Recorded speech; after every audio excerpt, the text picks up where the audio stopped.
The Alternative Forum of Non-Governmental Organizations completed its work in Almaty. A declaration for the participants of the actual summit was drafted on Monday. Human rights activists have little news to report as their work is continuously ignored by the authorities for the most part. The OSCE membership provokes the aggravation of state egoism sense rather than a desire to respect human rights. The idea to conduct an alternative NGO forum was initiated by human rights activist Evgeny Zhovtis, who is currently serving a prison term for a fatal road accident despite of a number of mitigating circumstances. Zhovtis addressed the conference via an audio recording, urging participants to remember the base values of the organization. The OSCE was one of the few international organizations founded on values and principles which it promoted. Unfortunately, the organization was also affected by the world politics' serious rollback from the fundamental human value orientations. Officials appeared quite nervous about the alternative summit. A month before the event, City Hotel suddenly refused booking rooms for the forum participants. Yermuhamed Yertizbayev, the president's political advisor, even said the authorities and wayward NGOs are going different ways. This, however, didn't prevent the president's Nightingale, as he is nicknamed by reporters, to accept the event invitation together with the Foreign Ministry Ambassador for Special Assignments, Madina Zharbusynova, while expressing their skeptical attitude toward everything not under their direct supervision. Criticism for the sake of criticism is nothing but cheap populism, which doesn't contribute to the success in achieving desired objectives. This is not an opinion of state bodies, it is the view of the civil society itself. Therefore, addressing the conference, I wanted to convey this message as well. The organizers of the alternative conference are not surprised, as the authorities have been living in a parallel or even isolated universe for quite some time now.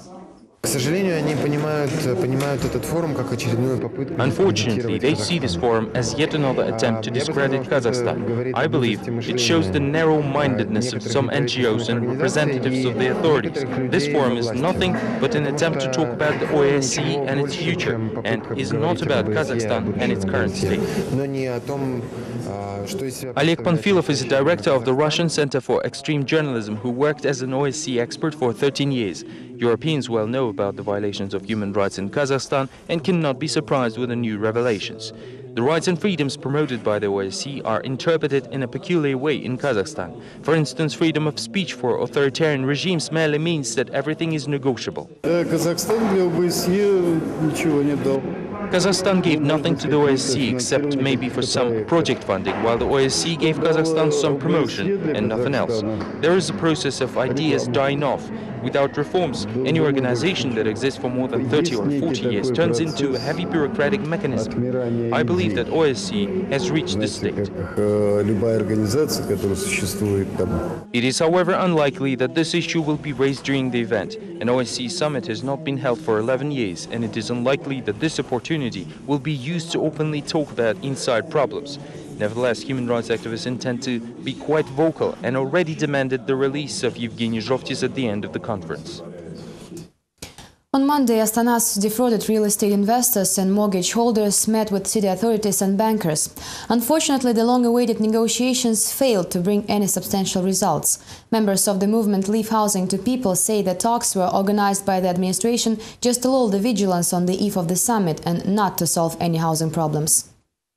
The meeting of mortgage holders with the Almaty authorities, representatives of the Financial Supervision Agency and second-tier banks was a total surprise. The engagement, which was sought by mortgages for several months, took place on Monday, right on the eve of the OSCE summit in Astana.